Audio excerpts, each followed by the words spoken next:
to rest beneath all the rubble, and all that runs through my flesh is a spirit of trouble.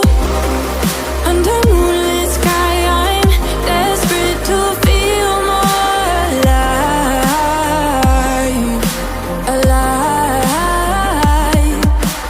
Dreams that keep me wide awake, call me up out of the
suffocated by sorrow.